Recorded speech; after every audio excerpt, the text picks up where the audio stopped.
नमस्कार, आपका बहुत स्वागत है टीवी 7 भारत पर। मैं हूं आपके साथ प्रीति सिंह यादव। कार्यक्रम की शुरुआत करेंगे बड़ी खबर के साथ। आज की सबसे बड़ी खबर देश के सबसे बड़े एक्सप्रेसवे प्रोजेक्ट में से एक दिल्ली देहरादून एक्सप्रेसवे से जुड़ी है। करीब 12,000 करोड़ रुपए की लागत से बने इस एक्सप्रेसवे की पहली ही बारिश में पोल खुलती हुई दिखाई दी। जिस सड़क को तेज, सुरक्षित और आधुनिक सफर का प्रतीक बताया गया था, उसी सड़क पर पहली ही बारिश के बाद गहरे गड्ढे बन गए। इस घटना के बाद सोशल मीडिया पर कई वीडियो तेजी से वायरल हुए और लोगों ने निर्माण की गुणवत्ता पर बड़े सवाल खड़े किए हैं। ये मामला उत्तर प्रदेश के शामली के पास सामने आया, जहां एक्सप्रेसवे के एक हिस्से पर सड़क धंस गई और बड़े बड़े गड्ढे दिखाई देने लगे। सबसे चिंता की बात यह रही कि वीडियो में शुरुआती समय तक मौके पर न तो कोई जिम्मेदार अधिकारी सामने आया और न ही किसी तरीके की बैरिगेटिंग की गई थी। ऐसे में वहां से गुजरने वाले वाहन चालकों की सुरक्षा पर भी बड़े सवाल खड़े हो गए हैं। अब जैसे ही ये वीडियो सोशल मीडिया पर वायरल हुआ, मामला तेजी से चर्चा में आ गया। इसके बाद भारतीय राष्ट्रीय राजमार्ग प्राधिकरण यानी कि NHAI ने तुरंत कार्रवाई करते हुए सड़क की मरम्मत शुरू कराई और कुछ ही समय में गड्ढों को भरकर सड़क को फिर से यातायात के लिए खोल दिया गया। हालांकि सवाल अभी भी वही है कि जिस एक्सप्रेसवे का उद्घाटन कुछ ही महीनों पहले हुआ था, उसमें पहली ही बारिश के बाद स्थिति ऐसी हुई कि वहां गड्ढे बन गए। प्रधानमंत्री नरेंद्र मोदी ने इसी साल 14 अप्रैल को दिल्ली देहरादून एक्सप्रेसवे का उद्घाटन किया था। अब इसी परियोजना को देश के आधुनिक बुनियादी ढांचे की बड़ी उपलब्धि में गिना जाता रहा है, लेकिन उद्घाटन के कुछ ही समय बाद पहली तेज बारिश में सड़क धंस गई और सबसे बड़े सवाल खड़े हो गए।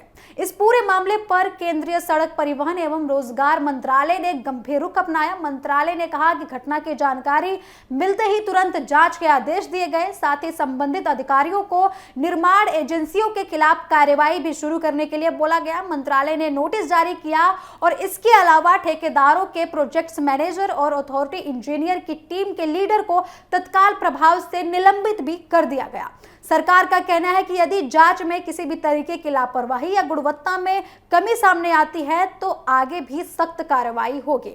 उधर NHAI ने इस घटना पर खेद जताते हुए अपनी सफाई भी दी। प्राधिकरण का कहना है कि सड़क धंसने की मुख्य वजह निर्माण गुणवत्ता नहीं बल्कि जल निकासी यानी कि ड्रेनेज सिस्टम था, जो पूरी तरीके से काम नहीं कर रहा था। NHAI के मुताबिक जिस स्थान पर सड़क धंसी, वहां स्थानीय लोगों के विरोध के कारण स्थायी क्रॉस ड्रेनेज सिस्टम को पूरी तरीके से चालू नहीं किया गया था।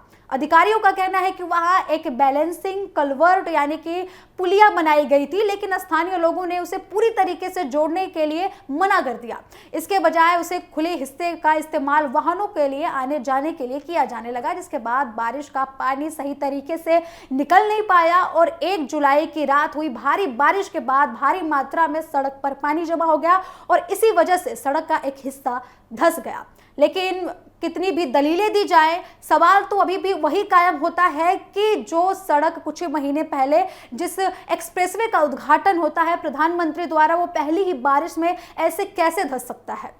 इस घटना के ने एक बार फिर देश में बड़े प्रोजेक्ट्स की गुणवत्ता को लेकर बहस छिड़ दी है। लोग सवाल पूछ रहे हैं कि जब हजारों करोड़ों रुपए खर्च किए जाते हैं तो सड़क पहली ही बारिश में कैसे टूट जाती है। क्या निर्माण की गुणवत्ता से समझौता किया जाता है? क्या निगरानी में कहीं कमी रह जाती है? या फिर क्या भविष्य में ऐसी घटनाओं को रोकने के लिए, व्यवस्था को मजबूत करने के लिए कोई भी प्रयास नहीं किया जाता है? अब इसी बीच सोशल मीडिया पर लोगों की प्रतिक्रिया भी तेज हो गई है। कई लोग वायरल वीडियो साझा करते हुए निर्माण एजेंसियों की जवाबदेही तय करने की मांग कर रहे हैं। वहीं कुछ लोगों का यह कहना है कि अगर समय रहते सड़क की मरम्मत नहीं की जाती तो बड़ा हादसा भी हो सकता था। अब इस पूरे मामले के बीच वीडियो भी चर्चा का विषय बना हुआ है। सोशल मीडिया पर दिल्ली मुंबई एक्सप्रेसवे के हिस्से का एक वीडियो भी वायरल हो रहा है, जिसमें सड़क को नुकसान पहुंचाया हुआ दिखाई दे रहा है। हालांकि उस मामले की अलग से जांच की जा रही है, लेकिन लगातार सामने आ रही ऐसी घटनाएं बड़े प्रोजेक्ट्स की गुणवत्ता पर लगातार सवाल खड़े कर रही हैं, उनके रखरखाव की चिंता बढ़ा रही है। और सबसे अहम सवाल यही है कि क्या केवल मरम्मत कर देना काफी है या फिर निर्माण कार्य पूरी प्रक्रिया के साथ निर्माण कार्यों की जांच की जानी चाहिए, क्योंकि जब बात हजारों करोड़ों रुपए की परियोजना और लाखों लोगों की सुरक्षा की होती है तब जवाबदेही और गुणवत्ता दोनों पर समझौता नहीं किया जाना चाहिए। लेकिन इसके बावजूद भी ऐसी तस्वीरें निकलकर सामने आ रही हैं।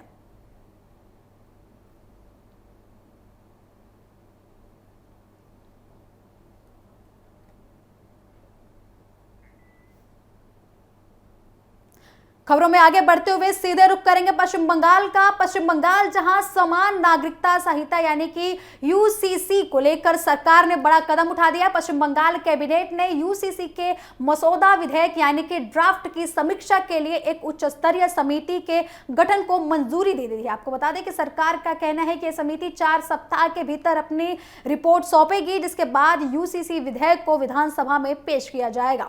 इस फैसले के साथ ही पश्चिम बंगाल में समान नागरिकता संहिता लागू करने की प्रक्रिया औपचारिक रूप से आगे बढ़ गई है। सरकार का दावा है कि यह कानून सभी नागरिकों के लिए समान अधिकार और समान कानूनी व्यवस्था सुनिश्चित करने की दिशा में महत्वपूर्ण कदम होगा। कैबिनेट की बैठक के बाद राज्य मंत्री अग्निमित्रा पॉल ने इस फैसले की जानकारी मीडिया को दी। उन्होंने बताया कि राज्य मंत्रिमंडल ने पश्चिम बंगाल समान नागरिकता संहिता 2026 के मसौदा विधेयक की समीक्षा के लिए समिति गठित करने के प्रस्ताव को मंजूरी दे दी है। इस समिति की अध्यक्षता सुप्रीम कोर्ट की न्यायाधीश जस्टिस रंजना प्रकाश देसाई करेंगी। सरकार ने समिति को 4 सप्ताह का समय दिया है। इस अवधि में समिति को यूसीसी के ड्राफ्ट का विस्तृत अध्ययन करना होगा और विभिन्न कानूनी और सामाजिक पहलुओं की समीक्षा करना होगा और अपनी रिपोर्ट को सरकार को सौंपना होगा। रिपोर्ट मिलने के बाद सरकार विधेयक में आवश्यक संशोधन कर उसे विधेयक विधानसभा में पेश करने के लिए तैयार करेगी। सरकार की योजना है कि आगामी अगस्त में होने वाले विधानसभा के बजट सत्र के दौरान यूसीसी विधेयक सदन में पेश किया जाएगा। यदि विधेयक से अगर ये विधानसभा में ये विधेयक पारित हो जाता है तो पश्चिम बंगाल की उन राज्यों की सूची में शामिल हो जाएगा जहां समान नागरिक संहिता लागू करने की दिशा में ठोस कदम उठाए गए हैं।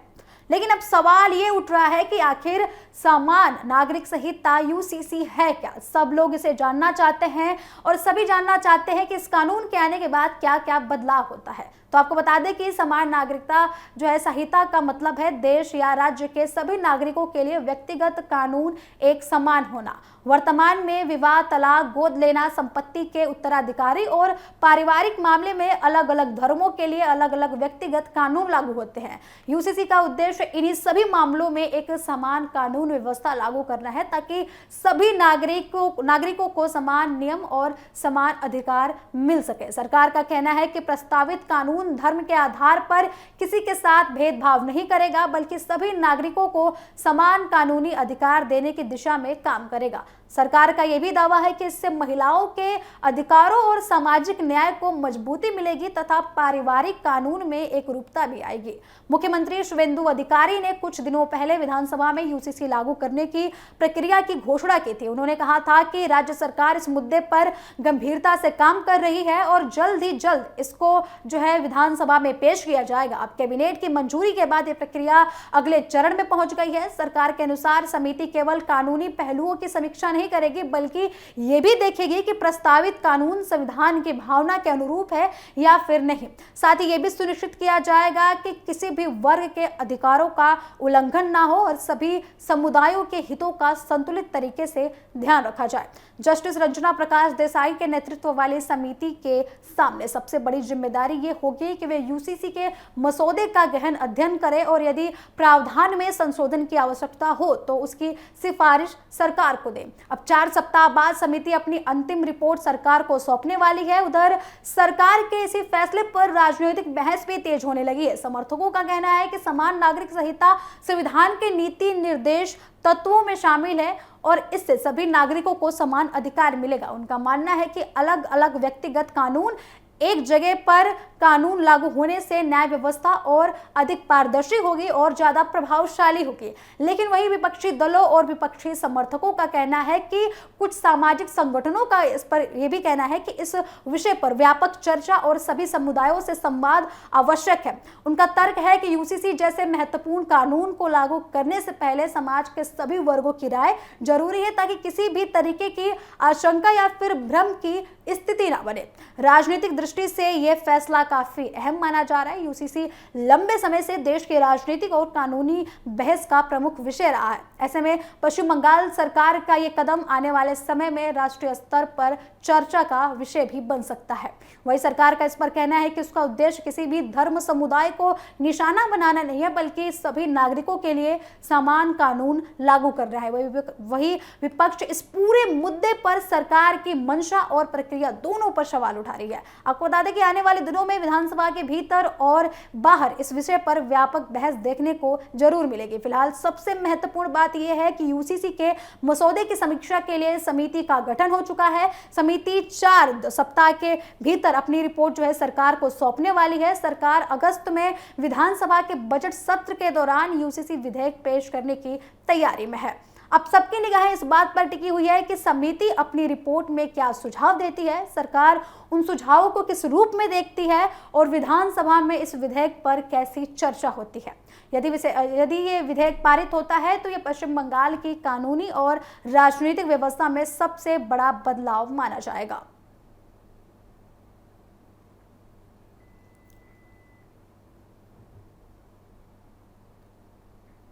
वही एक बड़ी खबर सामने आ रही है। तृणमूल कांग्रेस यानी कि टीएमसी के करीब 440 करोड़ रुपए को लेकर सियासी और कानूनी घमासान लगातार तेज होता हुआ दिखाई दे रहा है। मामला अब कोलकाता हाईकोर्ट पहुंच चुका है और अदालत ने निजी बैंकों से टीएमसी के 3 बैंक खातों में जमा रकम का पूरा ब्यौरा मांग लिया है। कोर्ट ने बैंक को 7 जुलाई तक इन खातों का बैलेंस और अन्य जरूरी जानकारी पेश करने का निर्देश दिया है। इस मामले में अगली सुनवाई अब 8 जुलाई को होने वाली है। ये सिर्फ बैंक खातों का विवाद नहीं है, बल्कि सवाल इस बात का है कि इन खातों को संचालित करने वाले का कानूनी अधिकार आखिर किसके पास था। टीएमसी के भीतर चल रहे राजनीतिक विवाद के बीच अब अदालत को यह तय करना होगा कि इन खातों पर किसका वैध अधिकार बनता है। और पूरा मामला उस समय, जब आपको बता दें कि यह मामला जब उस समय चर्चा में आया है जब टीएमसी के 3 खातों से धन निकासी पर रोक यानी कि डिबेट फ्रीज लगा दिया गया है। इसके खिलाफ ममता बनर्जी के नेतृत्व वाले गुट ने कोलकाता हाईकोर्ट का दरवाजा खटखटाया और बैंक खातों से लेन देन की अनुमति देने की मांग की। वही सुनवाई के दौरान न्यायमूर्ति सौगत भट्टाचार्य ने मामले की गंभीरता को सुनते हुए संबंधित निजी बैंकों को निर्देश दिया कि वे 7 जुलाई तक अदालत के सामने इन तीनों खातों में जमा राशियों का पूरा विवरण पेश करें। इसके साथ ही अदालत ने अगली सुनवाई की तारीख 8 जुलाई भी तय कर दी है। इस मामले में सबसे अहम बयान देश के जो है सॉलिसिटर जनरल तुषार मेहता का रहा है। विधाननगर पुलिस की ओर से अदालत में पेश हुए तुषार मेहता ने अदालत से फिलहाल कोई अंतरिम राहत नहीं देने का अनुरोध किया। उन्होंने कहा कि पुलिस की प्रारंभिक जांच पूरी हो चुकी है और अगली सुनवाई में ऐसे दस्तावेज और रिकॉर्ड अदालत के सामने रखे जाएंगे जो पूरे मामले की गंभीरता को स्पष्ट करेंगे। तुषार मेहता ने अदालत में कहा कि जांच के दौरान ऐसे सबूत मिले हैं जो ये संकेत देते हैं कि बड़ी मात्रा में धन के कथित गबन की आशंका है। उन्होंने दावा किया कि पुलिस के रिकॉर्ड इतने गंभीर हैं कि वे अंतरात्मा को झंझोर देंगे। वही हालांकि इस दावों पर अंतिम फैसला अदालत की सुनवाई और उपलब्ध साक्ष्यों के आधार पर ही होगा, लेकिन उनका यह बयान काफी विवादित और चर्चा का केंद्र बना हुआ है। दूसरी ओर अदालत ने जांच एजेंसियों से भी कई अहम सवाल पूछे। न्यायमूर्ति भट्टाचार्य ने पूछा कि आखिर इतनी जल्दबाजी क्यों दिखाई जा रही है। अदालत ने कहा कि 18 जून की शाम एफआईआर दर्ज हुई और अगले ही दिन 19 जून को बैंक ने खातों से धन निकासी पर रोक लगा दी।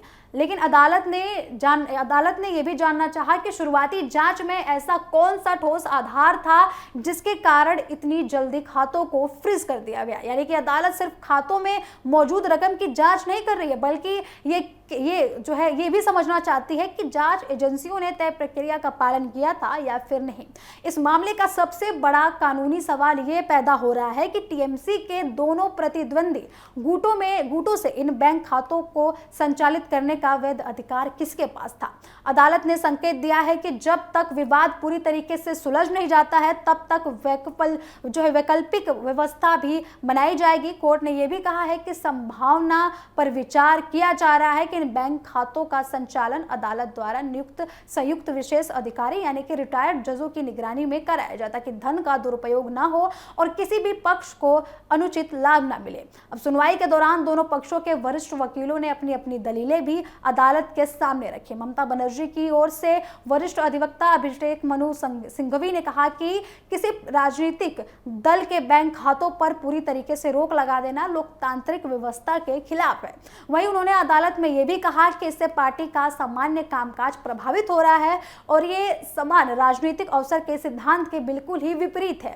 सिंघवी ने यह भी कहा है कि किसी राजनीतिक दल के चुनावी स्थिति या फिर उसके विधायकों की संख्या कम होने का मतलब ये नहीं है कि उसके बैंक खातों की पूरी तरीके से निष्क्रियता कर दिया जाए। उन्होंने अदालत से मांग की कि पार्टी को कम से कम आवश्यक खर्चों के लिए खातों से धन निकालने की अंतरिम अनुमति दी जाए। वहीं दूसरी ओर बागी विधायकों की ओर से वरिष्ठ अधिवक्ता नीरज किशन कौल ने इस याचिका की वैधता पर सवाल उठा दिए। उन्होंने अदालत में कहा कि पार्टी की नई राष्ट्रीय समिति का गठन हो चुका है और इसलिए ममता गुट को इन खातों पर दावा करने का कोई भी कानूनी अधिकार नहीं है। नीरज किशन कौल ने यह भी कहा और यह भी आरोप लगाया कि इन खातों के जरिए कथित रूप से संदिग्ध वित्तीय लेन देन की आशंका है और इसी कारण पुलिस जांच कर रही है और उनका यह भी कहना था कि जब तक पूरी तरीके से इसकी जांच नहीं हो जाती है तब तक बैंक खातों पर लगी रोक हटाना उचित नहीं होगा और ये विवाद पूरी तरीके से निपट नहीं सकता। दरअसल ये मामला तब सामने आया था जब ऋतुपत बनर्जी के नेतृत्व वाली बागी धड़े कुछ विधायकों ने विधाननगर पुलिस के साइबर अपराध थाने में शिकायत दर्ज कराई थी। शिकायत में आरोप लगाए गए थे कि टीएमसी के 3 बैंक खातों में जमा करीब 440 करोड़ की राशि का स्रोत संदिग्ध हो सकता है।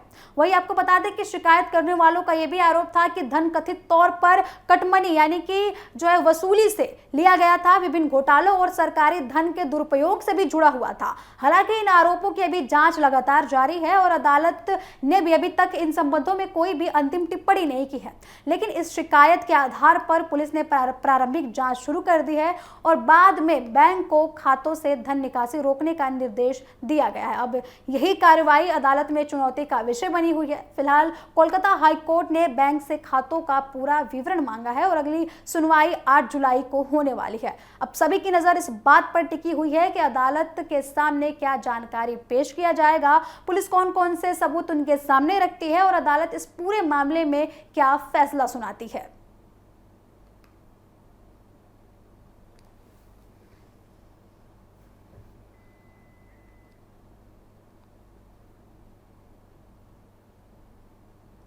तो ये मामला सिर्फ 440 करोड़ रुपए तक सीमित नहीं है, बल्कि राजनीतिक दलों की वित्तीय पारदर्शिता, बैंक खातों के संचालन और अधिकारी और जांच एजेंसियों की कार्रवाई जैसे कई महत्वपूर्ण कानूनी सवालों से भी जुड़ चुका है। अब आने वाले दिनों में अदालत की सुनवाई इस पूरे विवाद पर क्या रहती है, इस पर सभी की नजरें टिकी हुई है।